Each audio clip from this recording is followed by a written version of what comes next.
12টা তালা ও সারা শরীরে পেঁচিয়ে থাকা মোটা শিকল পেঁচানো এক ব্যক্তি। তার উপর পুরনো ব্লেজার পরা ও পরনে ছালার ছড়যুক্ত এক পাগলকে ঘুরতে দেখে তাকে অনুসরণ করেন পুলিশ কর্মকর্তা সাইদ আহমেদ।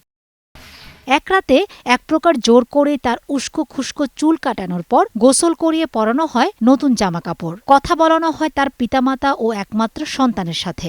এখন অনেকটাই সুস্থ, পুরাই 90% সুস্থ বলা যায়।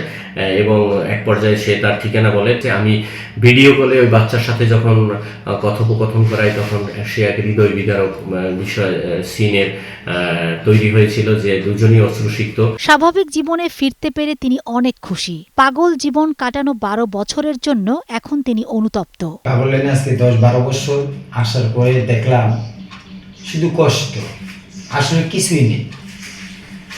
ইসলাম সবচেয়ে মূলত ধর্ম হচ্ছে ইসলাম, 5 ওয়াক্ত নামাজ, রোজা, হজ, যাকাত, দোয়া, যাদের যা সমতুল্য আছে তারা তাই করে। কিন্তু এই 12 বছরে আমার জ্ঞানে আসলে এখানে কিছু নেই। রাশেদ ব্যাপারী একজন প্রাক্তন আনসার সদস্য ছিলেন। গ্রামে গিয়ে অটোরিকশা চালানো বা চায়ের দোকান করে জীবন চালাতে চান।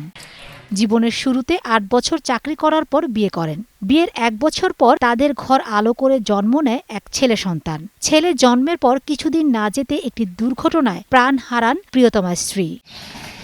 নদী ভাঙনে বিলীন হয়ে যায় তার একমাত্র সম্বল বাড়িটিও। পরপর সবকিছু হারিয়ে সে চলে আসে পাগল জীবনে। বিভিন্ন মাজারে মাজারে ঘুরে বেড়ানো আর মানুষের কাছে হাত পেতে যা পায় তাতেই তার জীবন চলত। ভারতে গিয়ে এক কথিত পীরের নির্দেশে তিনি 12 বছর ধরে শরীরে 40 কেজি ওজনের শিকল ও তালাবদ্ধ জীবনযাপন করে আসছিলেন। কিশোরগঞ্জের ভৈরব রেলওয়ে থানার ভারপ্রাপ্ত কর্মকর্তা সাইদ আহমেদের সহযোগিতায় তার তালাবদ্ধ জীবনের মুক্তি মিলে। চাঁদপুর জেলার বিষ্ণুপুর ইউনিয়নের লালপুর বাজার গ্রামের বাসিন্দা রাশেদ একমাত্র ছেলেকে মাওলানা বানানোই তার এখন একমাত্র লক্ষ্য। সময় সংবাদ, ভৈরব।